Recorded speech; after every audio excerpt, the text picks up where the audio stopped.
What's everybody doing this evening? Hello, hello. Hope you guys are doing well. We are, let's see, we're going to get going on another Wired for Crappie Live tonight. Hope you guys are ready to talk about some crappie fishing. We got good things coming.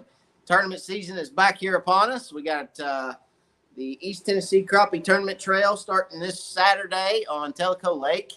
I'm going to talk about that a little bit. Talk about, where the fish are in transition as far as their fall transition. What the lakes are doing as far as turnovers here in East Tennessee, and, talk about anything and everything that has to do with crappie fishing that you guys have any questions about. So don't forget, this live show is for you guys, okay? This is not for me to get on here and tell you guys all about my life and about my day and about what we're doing. This is about you guys being able to come on here, ask questions. There is no dumb question. We're all at different levels on when it comes to crappie fishing. Everybody is. So that's myself included. We're all on different levels when it comes to crappie fishing. So if you have questions, you have comments, please drop them in the comment section. Let me answer those questions for you guys tonight, okay? Because that's what this is all about. It's about answering those questions so that you leave here a better crappie fisherman. That's what this is for, okay? So make sure you know how to put comments in that comment section. If you do not have a YouTube name and can comment, then get a YouTube name so that you can comment on our lives, okay? Drop me a hello. Let me know where you're from when you come on. I always like to say hello back to you guys. And, it seems a little bit more personal for me to be able to say hello to you guys and, know where we're reaching out to. You know what I'm saying? So drop me a hello. Let me know where you're coming in from. And any questions, comments, or concerns, please drop them in that comment section, okay? I love answering questions. That's what this started out as. This live started out as a way for you guys to get one-on-one with me instead of just watching a video on YouTube. You guys get to come here, get live with me, one-on-one, ask questions that I can answer for you guys. Because a lot of times you guys are watching videos and you're like, but wait, you forgot to mention, did you do this or did you do that? Now is the time for you guys to come here and get me to answer those questions for you. So make sure that you ask those questions if you have any, okay? Please, please, please don't forget. Let's see, who's on? Kenny Hendricks, what's going on? Dan from, Dan Scholes, what's going on? Russell Odom, Lightwire Hooks, what's going on, Russell? Hope you're doing well. Jonathan Brown, hello from the North City. What's up, Jimmy Pratt? Nathan Wood, what's up? How's it going, buddy? Paul Gwynn, hello. Mike Morrison, what's going on from Clarks Hill? Joel Nash in the house, guys. Hope you and your better half are doing well. And all the boys. Thank you, Joel. Appreciate that. Everyone is doing well this evening for sure. Little League Baseball's rounding up for the our fall ball season. As you guys know, I coach my son's Little League ball team, and I absolutely love baseball. I am a baseball fanatic. And Brantley's a pretty good little baseball player. He loves it. He's rather fishing, hunting, or practicing baseball. That's his things. He really likes doing those. And, hey, as long as he's doing that, I feel like he's right there. I know where he's at. I know what he's doing, and he's staying out of trouble. So, maybe staying out of trouble. You can get in trouble. You can get in trouble hunting and fishing now if you ain't careful. You better follow the rules. The old Mr. Green Jeans rolls up on you, and you got too many fish in the boat. You can get yourself in trouble. You know what I'm saying? So, anyway, good kid. Loves baseball, and I love coaching him. So winding that down, got 2 more games. Got a game tomorrow and a game Monday. So far, we've only lost 1 game, so pretty good little team I do have. It's the kids, not the coach, but I have a good little team, and we've been enjoying some fall baseball. Who likes baseball? Me. But fishing is on fire right now. The fish are biting. My gosh, the water temperatures are starting to cool off. You're getting you're getting a cooling here in East Tennessee right now. And water temperatures have went from about 86, 87 down to that in some areas, that 73, 72, kind of that spawning temp, if you will, which really kind of triggers that fall bite. And it is welcoming, if you will. I'm so glad to see some temperatures that are starting to drop. I'm so excited to see that fall bite begin. And then you're getting starting to get some turnover as well. Certain parts of the lake that I was on this last week, I did see a little bit of turnover, some water clarity changes and some color changes. So, starting to see some of that turnover take place, and I am excited. Okay, to say the least, I'm excited. I can't wait to get back out in the boat. Like I said earlier, East Tennessee Crappie Tournament Trail has got their first tournament on Tellico Lake this Saturday.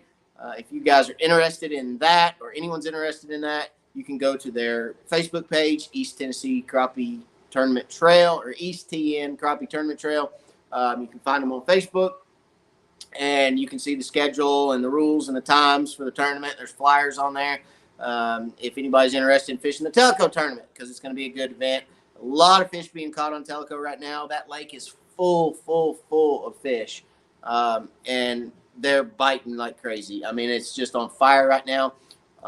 Great lake, great fishery.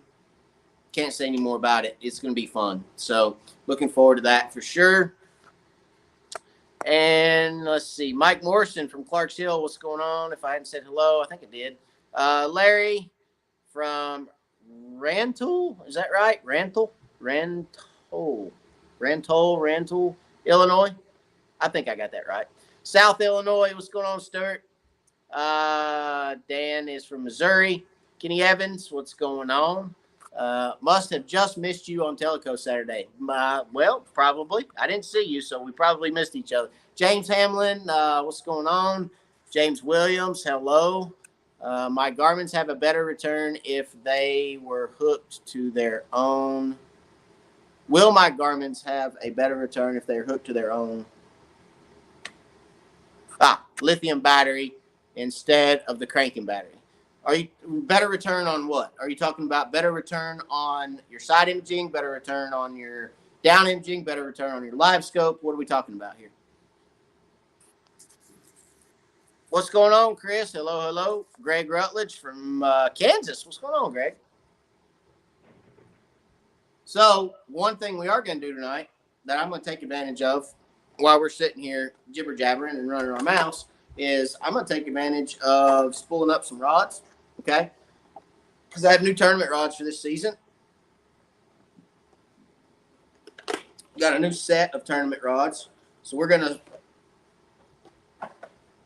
back those with the new ACC mono. That is the dual flex mono fluorocarbon. Mono and fluoro. It's a blend, okay? It's a mono fluoro blend. Let's see if I can get it out of the box. All right, so we're going to back it with the 4-pound ACC blend. Oh, excuse me. And then we're going to spool her up with that 12-pound orange bonehead braid, which you guys know I like, that B-powered braid. You guys see on all my 6.5 footers, okay? And the rods that we switched to, well, not really switched to, but the rods that we're spooling up for our tournament season this year are the 6.5 foot Tennessee handle super grips, okay? Tennessee handle super grip, ACC crappie sticks, and 6.5 foot. This is going to be my tournament setup, if you will. I've got 4 of those, okay? Fluker Try-On, size 25, just like always. That is my go-to reel. Got new reels for tournament season, new rods for tournament season. I also have a Tennessee grip Tennessee handle super grip 8-footer that we are going to spool up as well for those times where if I need a live bait rod, if I need a minnow rod, I have one slip floating. Probably will not need one for, let's see, there might be one tournament this year that I need one for. I'm not 100% positive on that. Just have to see how fish set up. I'm not going to give that tournament away yet because there's a lot of guys on here that are watching that fish those tournaments. So there is one tournament on here that I'm a little worried about as far as artificial baits are concerned. It's just the time of year that it is and how it's going to set up is going to be a little bit just kind of in my thought process. It's going to be a little lethargic. The lake's going to be lethargic just because of the time of year. And the water temperatures are going to be play a big role in that too. So I don't know. We'll see. We got a long year ahead of us. We're thinking way ahead of where we need to be thinking. But, you know, hey, that's what we do, right? We think ahead. We try to make the best out of what we know and have learned. And, you know, we try to put everything into our brain. And then when that specific day comes, you say, okay, here's my conditions. I've already considered if this is my conditions, this is what I'm going to do. So, hey, I'm ready to rock and roll. Let's go. I know what I'm doing.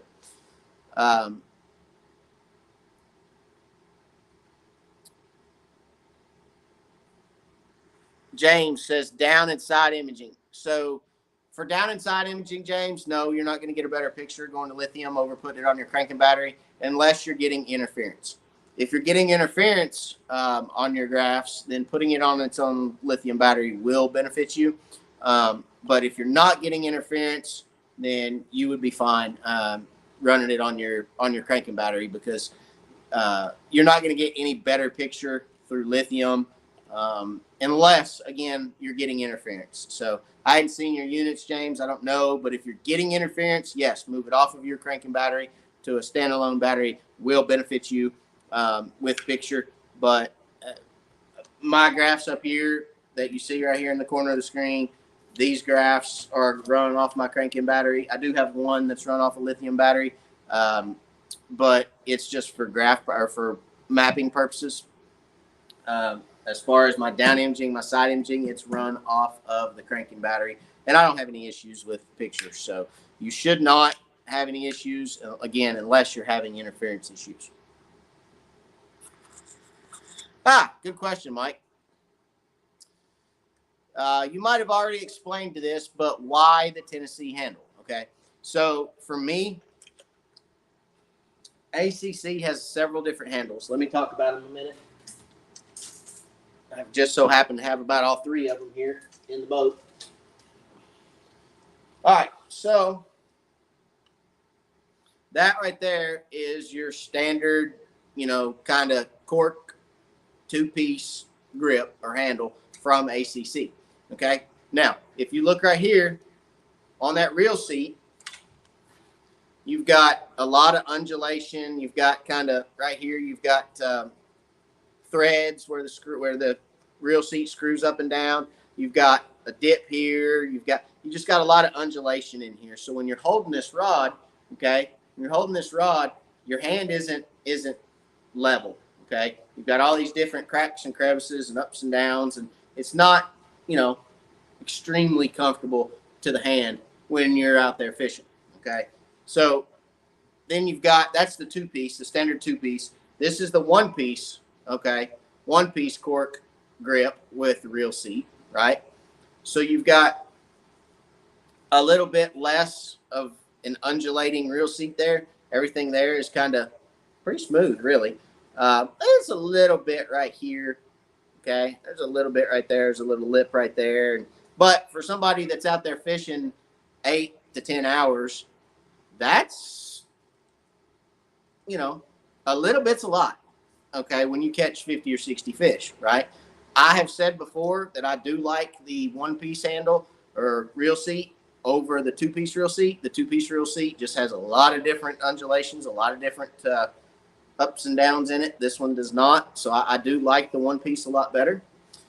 But the thing I like about the Tennessee handle is the Tennessee handle, first of all, is all one piece.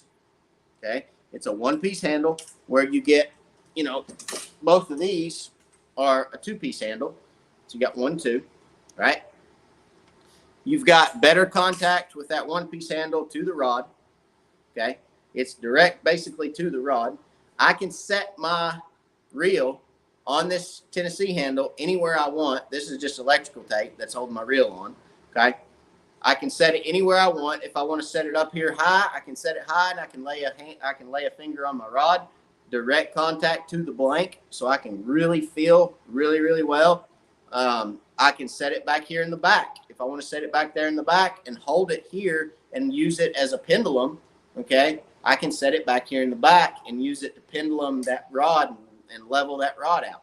I mean, I can move that around, and I have a roll of electrical tape here in the boat that I keep in the boat. I can move this back and forth, up and down, and get that rod balanced however I want to get it balanced. Okay.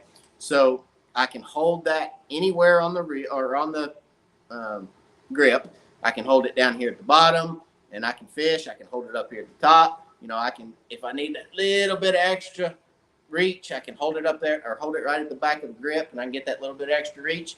Or like I said, if I want to hold it right up there at the top and put my finger on the blank, I can do that, So it just gives me a little bit more versatility. I can move stuff around. I can customize it kind of the way I want to customize it. I can put that reel where I want the reel at instead of, having a traditional reel seat such as this one where it has to go in that reel seat and that's where I have to run that reel. Okay. So for me, that's why I like the Tennessee handle. Okay. What's up, Ray? Ray Pratt in the house, guys. So I can move it around and, kind of customize it to my feel, kind of where I want it at. And that means a lot for me, okay? Because I fish a lot on feel. I mean, I've told people for years when they ask me, about tournament fishing and about these different, how do I know where to go and how do I make a decision where to fish and what to fish and what not to fish? I fish on feel. There was a tournament last year that, I had several guys that were asking me, hey, don't tell me where you're going, but can you at least tell me if you're going north or south of the ramp? And I'm like, yeah, I'm going south probably. And the morning of the tournament, I came out of the ramp and I hung a right and went north. And they called me on it too. They're like, you told us you were going south. And I said, well, I was, but the morning of the tournament, when I got in the boat and I fired it up and I put it in gear and I started to head out from the ramp, it just didn't feel right to go south. It felt like I needed to go north, and I busted a right and went north.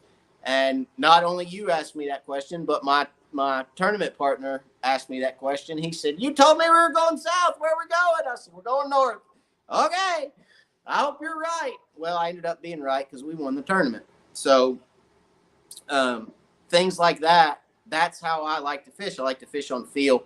So I like to have that versatility where I can make those adjustments and put my feel into that rod to get it to where I feel the best with it. Okay. Confidence is king when it comes to tournament fishing. Okay. When it comes to being out there fishing a tournament, confidence is king. If you're confident in the bait you're throwing, if you're confident in the rod you're using, if you're confident in the reel that's on that rod, if you're confident in your boat, if you're confident in your line setup, if you're confident in catching crappie, you're going to win tournaments. You're going to place well in tournaments. You're going to have fun and you're going to catch fish. And, confidence is where everything starts. And, like I said, if you're just confident and you go out there and you do what you know you can do, you're gonna fish well and you're gonna have fun. And that's the name of the game is, first of all, have fun. Second of all, if you're confident and you have fun on top of that, you can win tournaments, right? So that's the reason for me for the Tennessee handle. I know that was a special run by ACC. I don't know if they have any left, but I know I have about 12 or 14 of them that I've been kind of saving up. I figured this year is the year to get them out, bust them out, and use them as my tournament setup. I've got them in different lengths. I've got them in 6, 6.5, 7, 8. I've got them in 10s. I've got them in a couple different lengths, but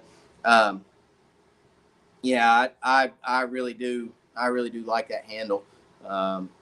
And I've always liked the Tennessee handle just because, and it's a little larger as well, as far as the diameter of the handle itself. It's a little bit bigger, so it fits my hand a little bit better, and I don't have to squeeze my hand quite as much to close it around that grip, and it doesn't wear my hand out as much. So for me, that's what I like. That's my go-to, and I'm confident with it. I feel good about it. So.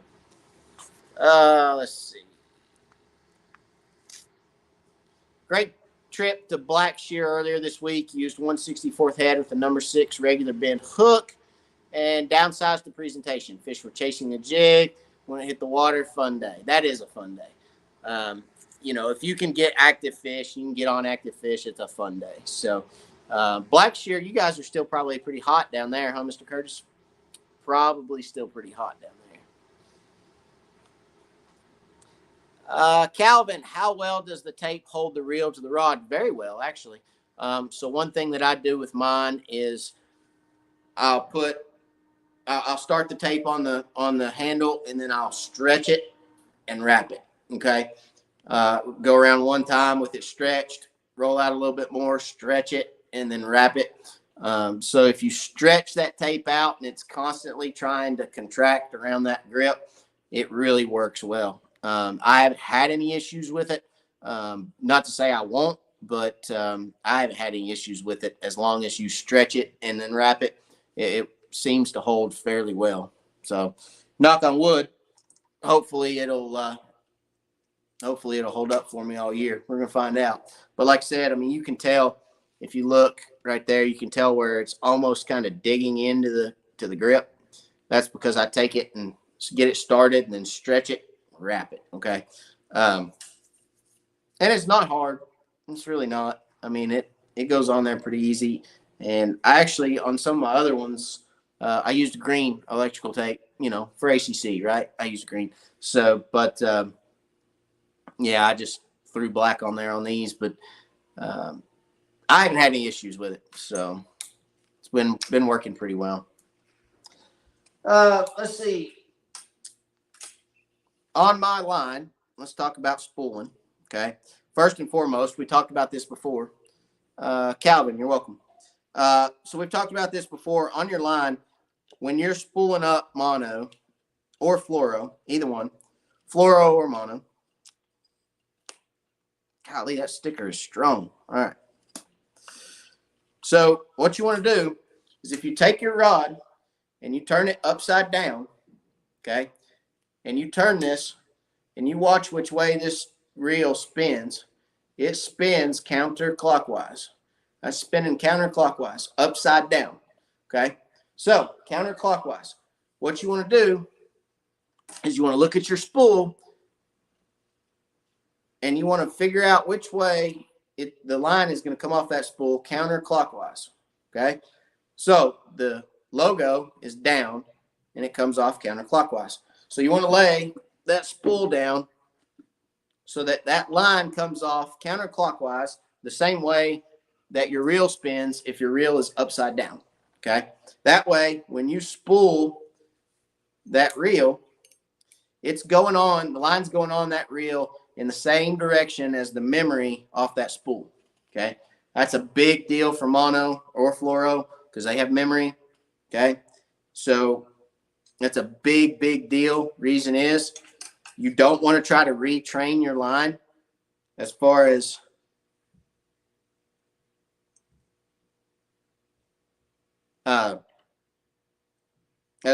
the memory in your line. You don't want to try to retrain it on your reel. It's a lot easier and a lot smoother coming off the reel or going on the reel in the same direction that it comes off the spool. Okay. So one thing I do is I always put my line on the little line keeper on the side of the reel. I always do that. I used to tie it on there. Some guys will tie it onto the spool. I'm not a big fan of tying it onto the spool. I just simply put it on the reel keeper and go with that. If I ever get spooled by a fish, that little knot tied around your reel ain't going to help you. So if I ever end up getting spooled, oh well, I'm fine with it popping loose. All right, so I just crank on there. I'll probably fill up about half the spool. I always pinch the line in my right hand, and then I'll just turn my reel, and I'll fill about half that spool. As far as tension on my right hand with my fingers, I'm putting just enough to keep it taut.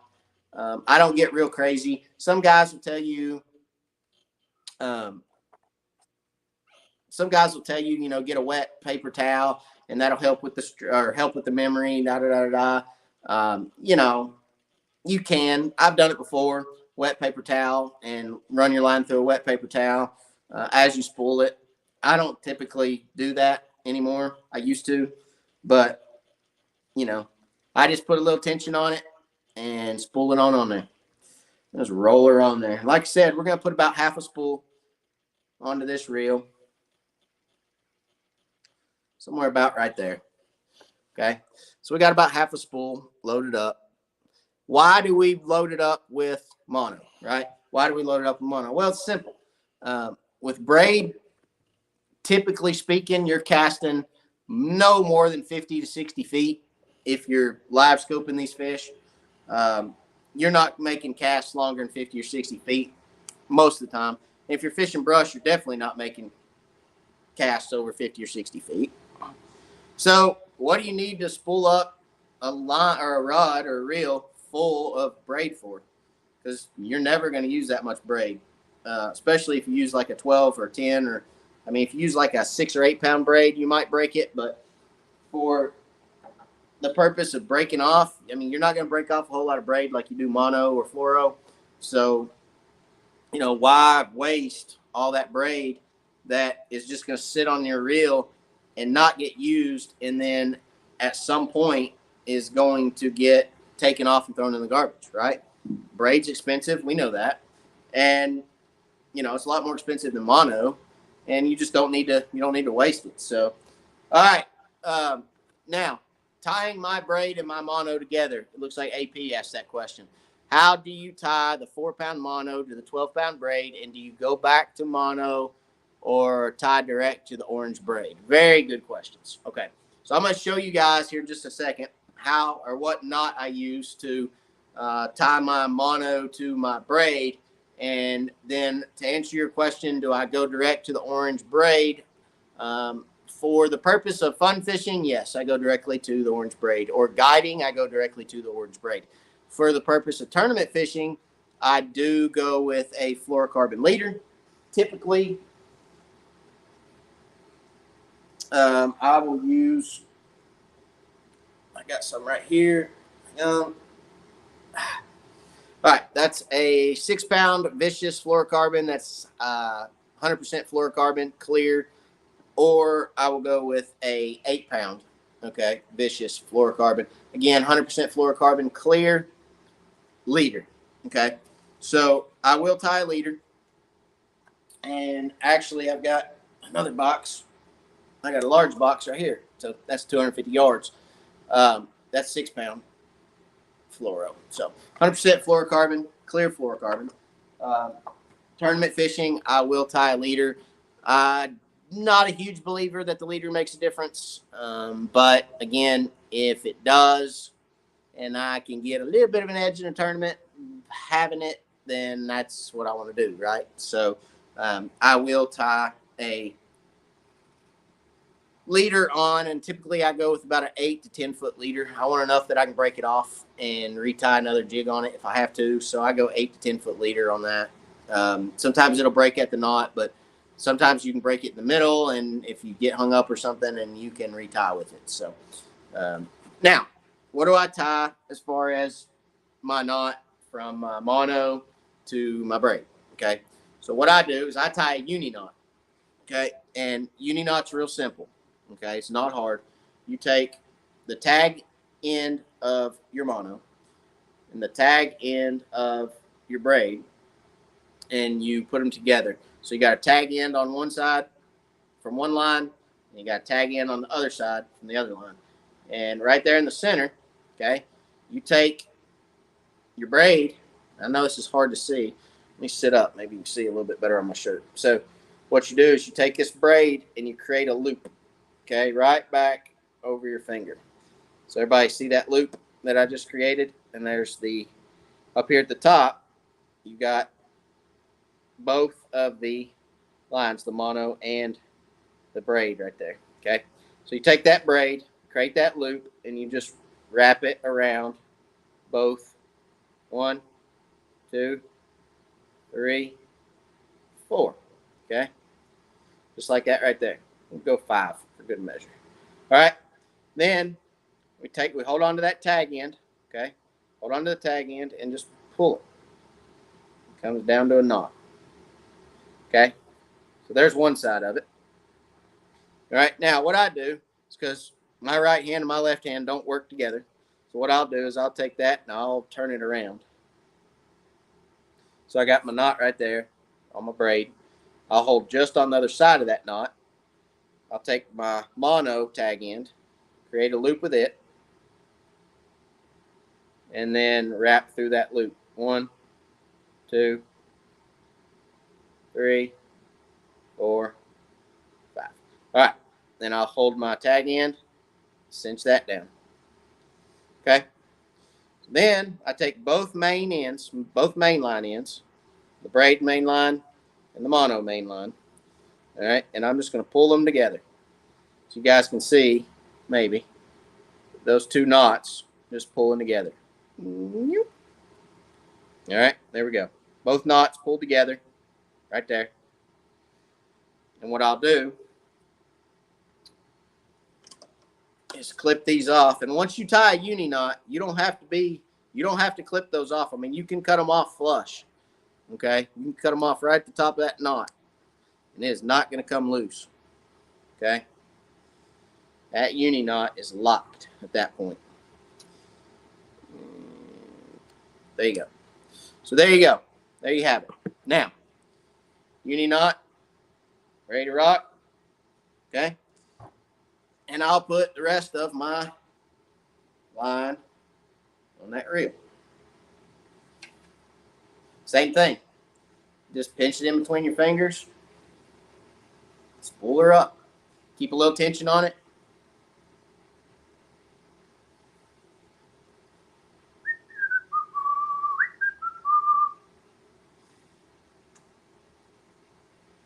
That good orange braid on your fingers. There we have it. Nice full spool. Okay. I like it. I like it. I like it. Nice full spool of line. With an orange finger. Look.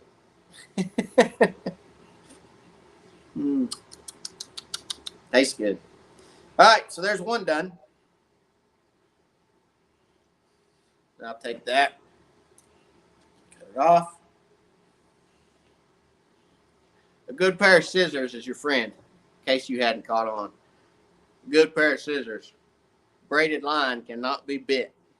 You need a good pair of scissors. I've got about 3 or 4 pairs of those in the boat. Keep them in the boat. Keep one on the dash, a couple up front, just to make sure that we always have a pair where we can reach them. Because a lot of times when I'm on guide trips, I'm tying from the console because I've got guests up front. And I hate reaching through legs to try to get the scissors. So I keep several pairs where I can reach them. All right, next one. I'm going to do the same thing. Just rinse and repeat is all we're going to do.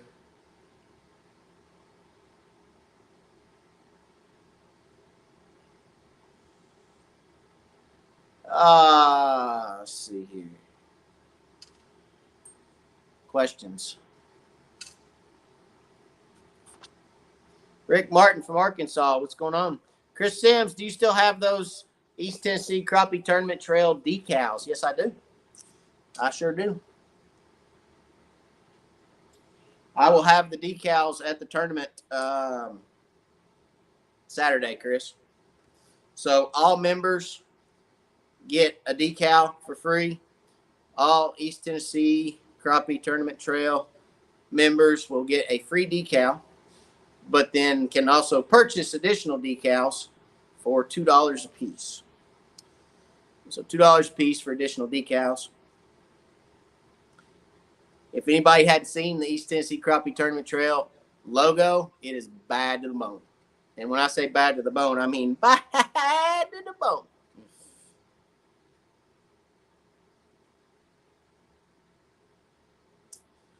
All right. And once you guys get pretty good at this, it goes really quick. It does not take long to spool up a reel. I've actually got,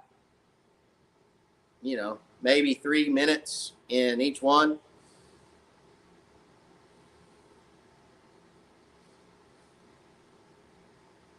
It takes longer to tie the uni knot than it does put the line on the reel.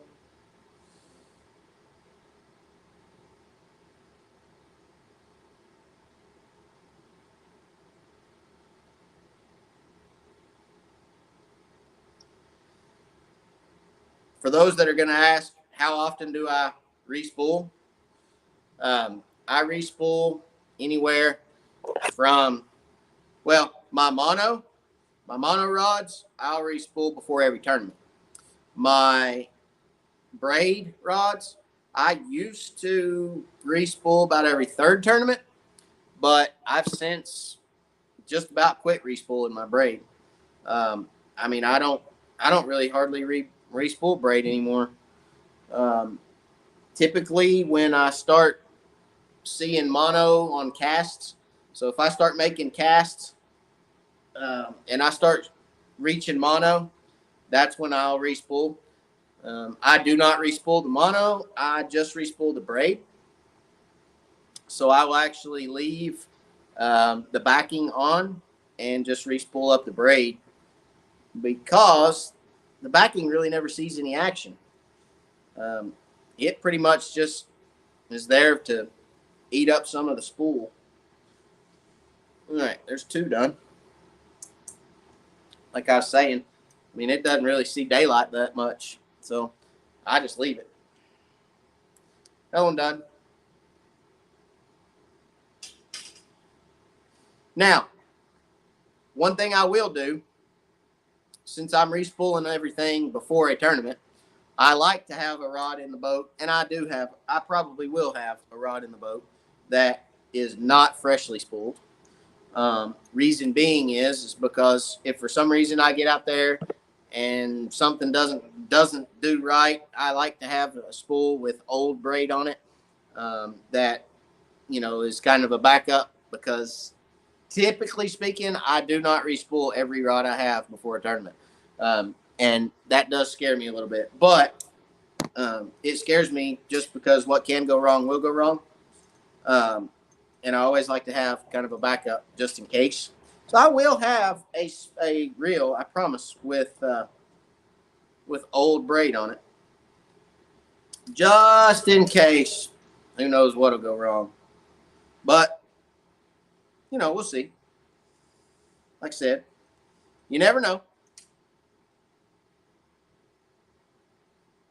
It's like you have a spare tire on your car. You don't expect anything to go wrong, but you never know.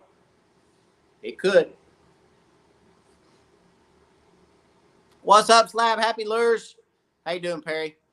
Hope you're doing well, buddy.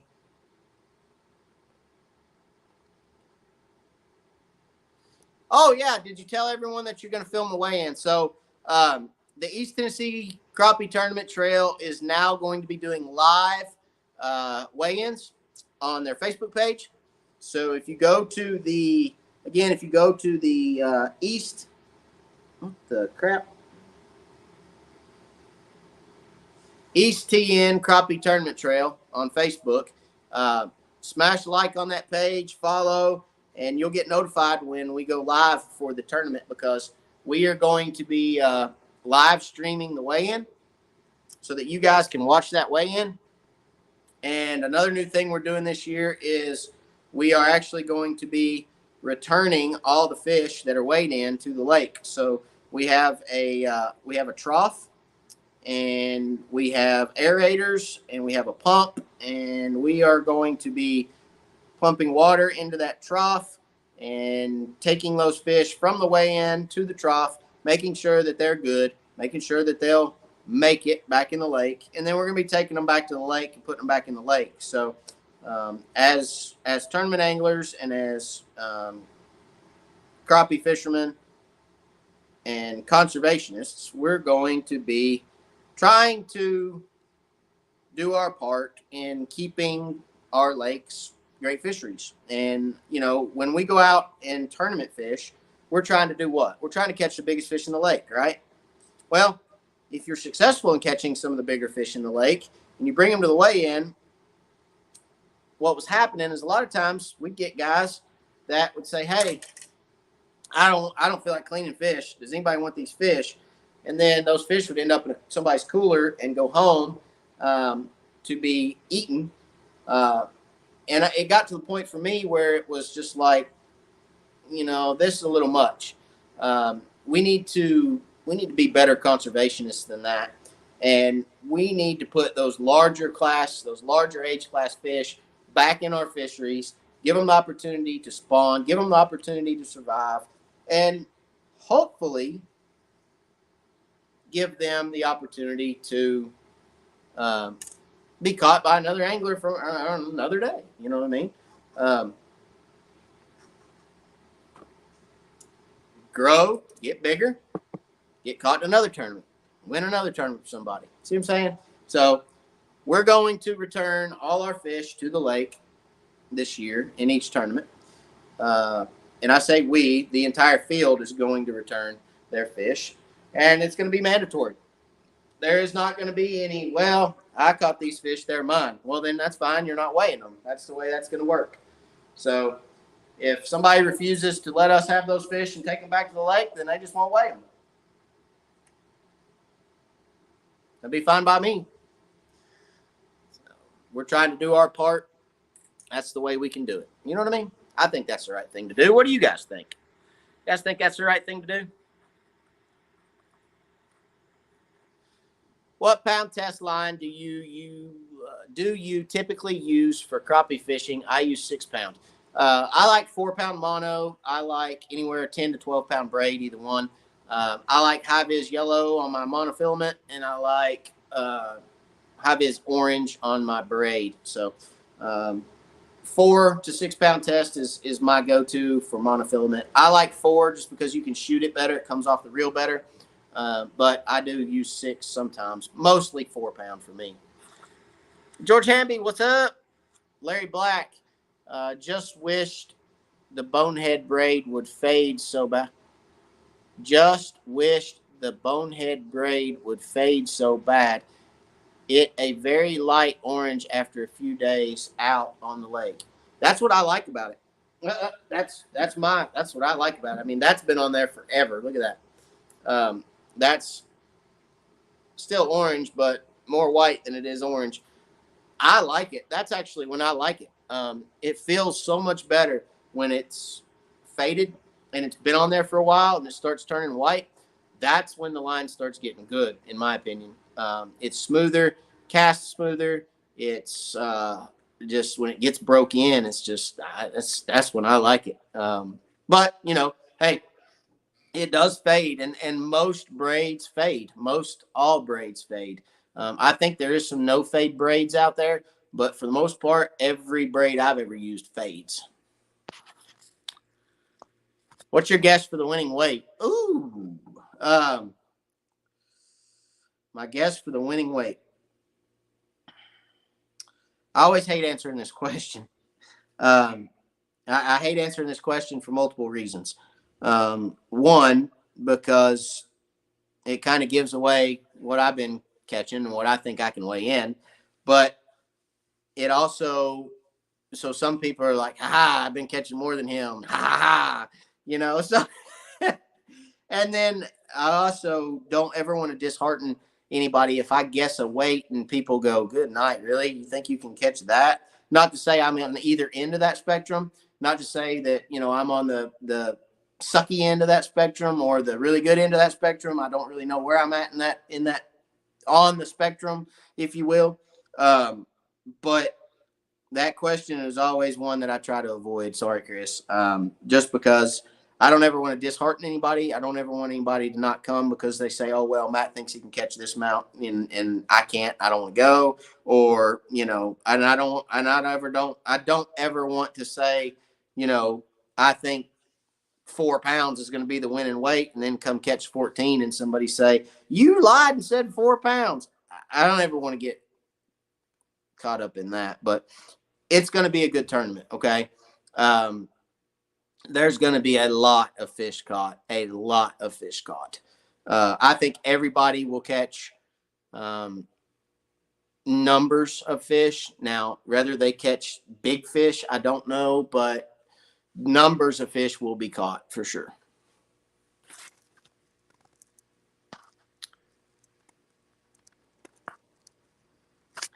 Matt, what is your opinion on line color, or is it just a preference of what you can see better? I don't have a preference for line color. The reason I use yellow on my mono and orange on my braid. Okay. I shoot docks with monofilament. I do everything else with braid. Okay.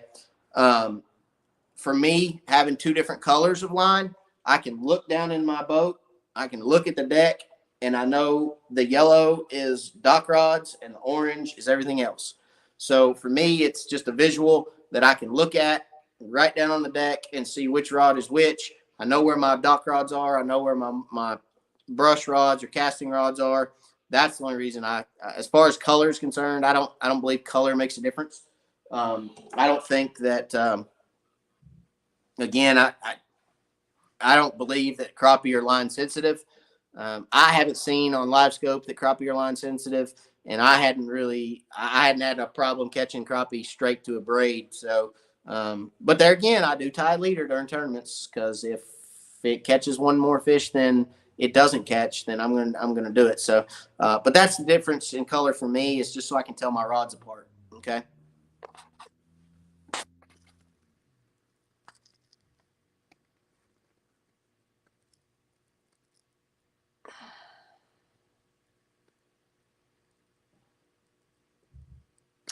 Very good question.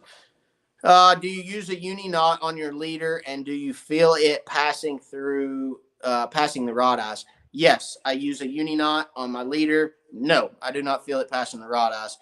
If I'm reeling a fish in, the last thing I'm worried about is something passing the rod eye. It's so small, and it goes through the eye so smooth, you never feel it. If you cast it out, brought your jig back in without sorry, my ear is like literally popping. I don't know why, but my ear keeps popping. If you cast a jig out and reel it back in slowly, and you're looking for it, and you're like, okay, there it is. Yeah, I felt it. You can feel it. Okay. I mean, you can feel the little knot go through the eye, but if you're not paying attention, you're not ever going to feel it.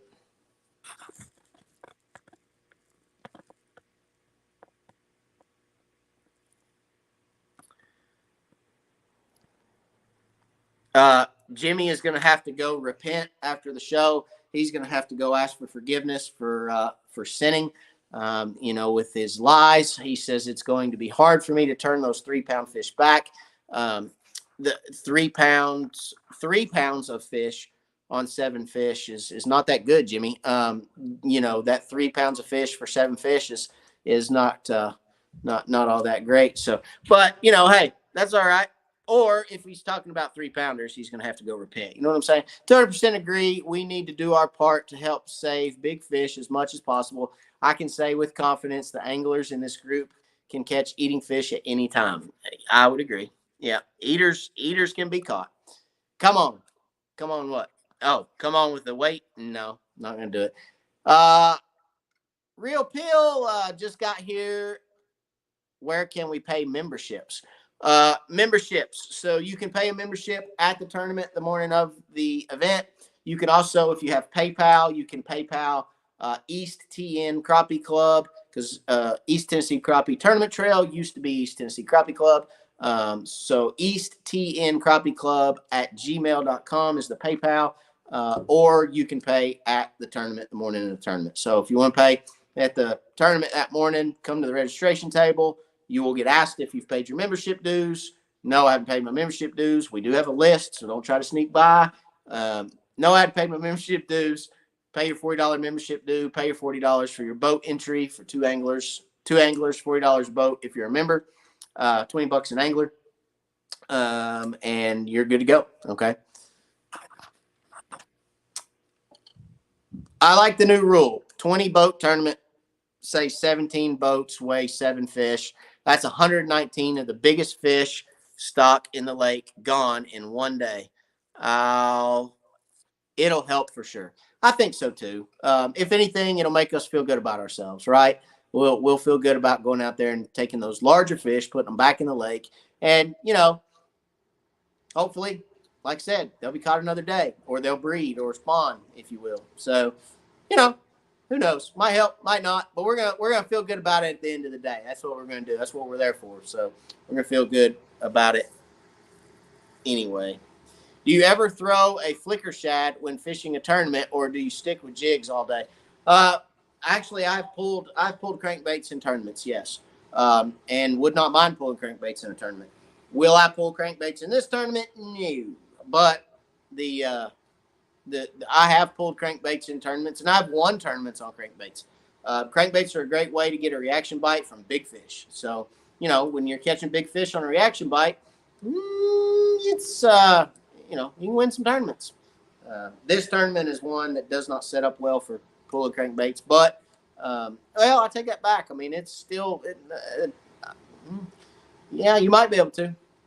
Yeah, yeah, you might be able to, depending on how much the lake is turned over by this weekend.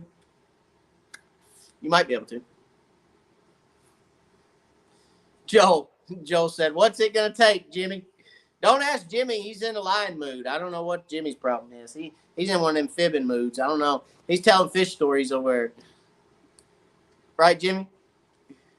Um, yeah. I try not to get wrapped up in what it's going to take, because I know when I first started tournament fishing, um, I would ask questions about, what do you think it'll take to win this tournament? And I would have very seasoned guys that were much better crappie anglers than me, that would say, hey, I think it's going to take X amount of pounds. And I'm like instantly disheartened, because I can remember some of the tournaments where I was just like, oh my gosh, are you serious? Really? And it instantly disheartened me. And I almost instantly thought, I don't even want to go. I mean, if you think you could catch that, I don't even want to go. I mean, I caught 6 fish last weekend. I'm like, I just don't want to get in a situation where I ever dishearten anyone, or I ever put my foot in my mouth. Like I said, I don't ever want to say, well, it's going to take, because that's happened to me before, and people have called me out on it before, where I said, hey, it's going to take 7 pounds, and you go out there and you catch 11, and they're like, where'd those fish come from? And I'm like, what are you talking about? They come out of the lake. What are you talking about? Yeah, but you thought 7 was going to win it. Now you caught 11. So where'd that come from? I'm like, I don't know. I had a good day. I don't know what to tell you. So I don't ever like getting into those, what's it going to take questions. It's going to take a good bag of fish on a good day against some really good competition. There's really good competition in East on the East Tennessee Crappie Tournament Trail, and there's going to be a lot of fish caught and a lot of fish weighed in. Jimmy Pratt's going to have a good bag. Joel will have a good bag. Perry will have a good bag. Trey Helms will have a good bag. Sniper Marine. I hope to have a good bag. There's going to be a lot of good bags caught. The Beulah Czechs, if they come, will have a good bag. I mean, there's going to be a lot of good crappie fishermen at this tournament. If I left anybody out, I'm sorry, but yeah, there's going to be a lot of competition, a lot of good competition at this event. So, yeah, it's going to be fun. We'll see how it goes. The weigh-in will go live probably about 4 o'clock. We're not setting an exact time on that to go live. Why? Because, well, we got to get the weigh-in set up. We got to get the water pumped in the tank. First of all, we got to get back from fishing.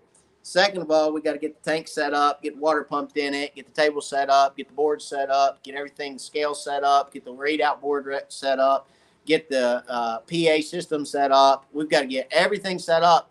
So bear with us. It's going to start, the live's going to start somewhere between 4 and 4:30-ish probably, or 3:30 and 4:30. Let's call it 3:30 and 4:30. So somewhere between 3:30 and 4:30, we're going to get a live going. But there will be a live weigh-in that you guys can watch on Facebook. Again, East TN Crappie Tournament Trail on Facebook. If you type that in, you'll find us. And it's going to be a lot of fun. Hopefully the sound will be good. This is our first time going live at the weigh-in, so I did get a portable PA system. So it's not a big one. It's just, yay big, I guess. So we'll see how it works as far as sound is concerned. But we will see how it goes.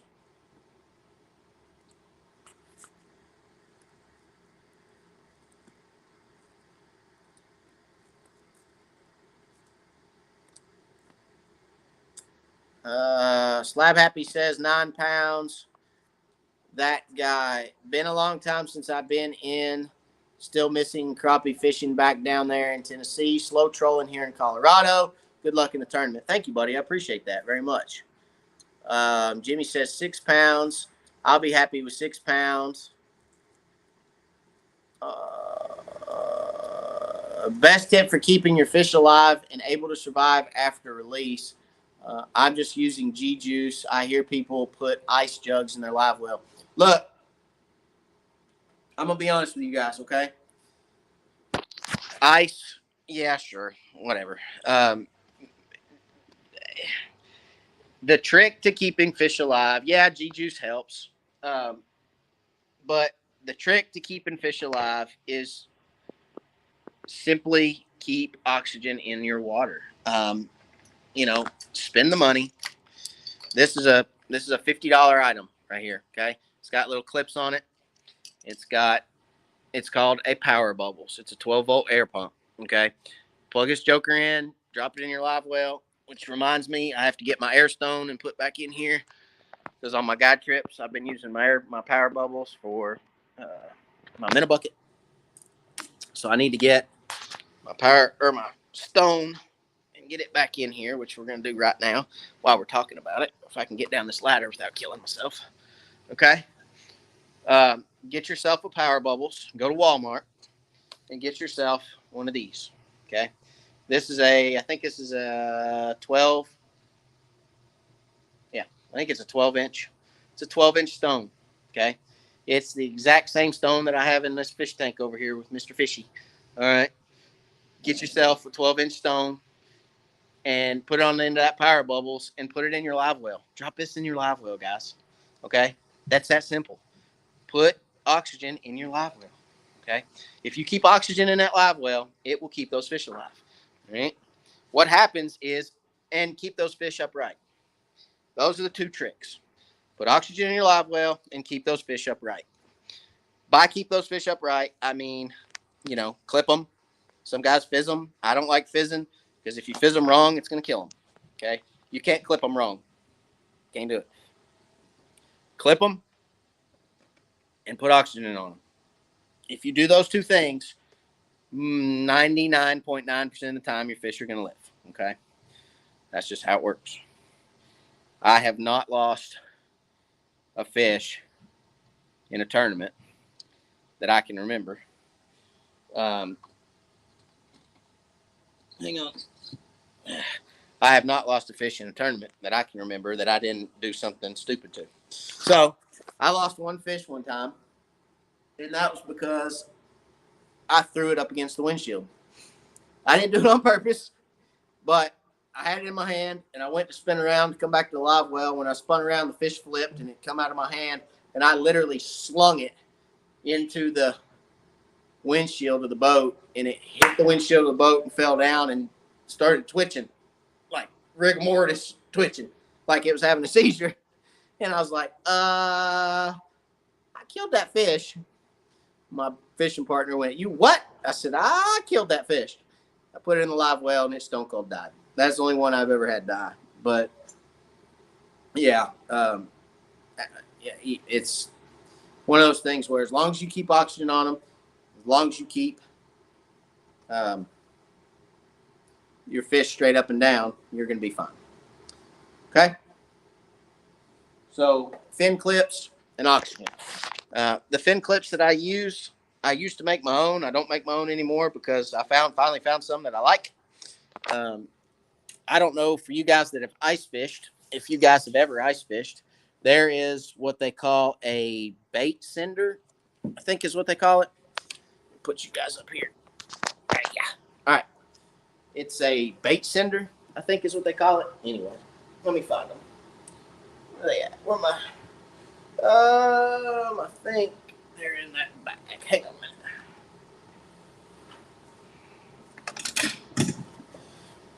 Real men wear pink. Don't hate on my bag. Don't hate on it. This was my wife's bag. This used to be her little travel bag, and I stole it, put my baits in it. See?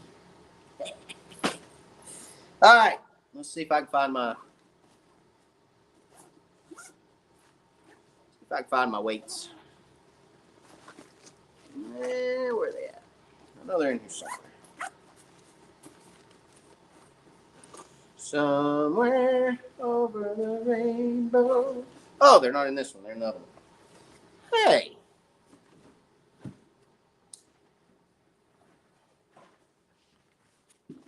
I do have a future in singing, though, in case y'all didn't know that. All right. So these are actually, I think they call them bait senders for ice fishing. Okay.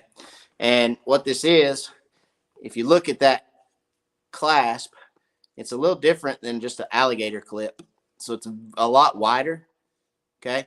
It's not just that little narrow clip. It's a lot wider than that regular alligator clip, which clips onto their fin really well. And these things are awesome. The last ones I bought from Shields, I think. As you can see, I have a whole handful of them. And I will clip these on their pectoral fins, on fish's pectoral fins under their belly right here, on their chest. And they will hold a fish straight up and down, even a 2-pound fish. They will hold that fish straight up and down in your live well so that he can breathe. Fish, especially if you catch them deep, if they get air trapped, as long as you keep that fish sitting straight up and down in your live well, he will naturally release that air himself so that he equalizes in your live well. Okay? That's what they do. I mean, that's how they're made. And if you keep him upright, he'll do it on his own. What happens is when you put them in the live well, Chris, and they turn over sideways, okay, they can't release that air naturally, and it eventually kills them. So that is the roadmap to keeping your fish alive. It's not hard. Just oxygen and keep them upright. Okay.